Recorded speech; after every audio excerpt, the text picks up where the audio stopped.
کلمہ پڑھتے ہی حضرت عمر نے فرمایا یا رسول اللہ جب آپ سچے، قرآن سچا، اسلام سچا، تو چھپ کے نماز پڑھنے کا کیا مطلب ہے؟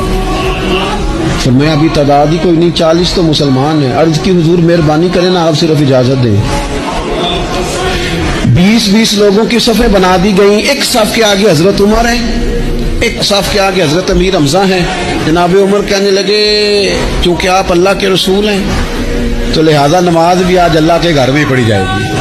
تو حضرت عمر بیت اللہ شریف کے بیچ کھڑے ہو کے نعرہ لگاتے ہیں، فرماتے ہیں میں عمر ہوں، تم مجھے بھی جانتے ہو، میرے باپ کو بھی جانتے ہو، تم میرا قبیلہ بھی جانتے ہو، میں نے پڑھ لیا ہے محبوب کا کلمہ۔ اب جس نے بچے یتیم کرانے ہو اور اپنی بیوی بیوہ کرانی ہو وہ آئے اور مجھے روکے، یہ محبوب اللہ کے ہیں اور گھر بھی اللہ کا ہے، تو نماز بھی آج اللہ کے گھر میں پڑھی جائے گی۔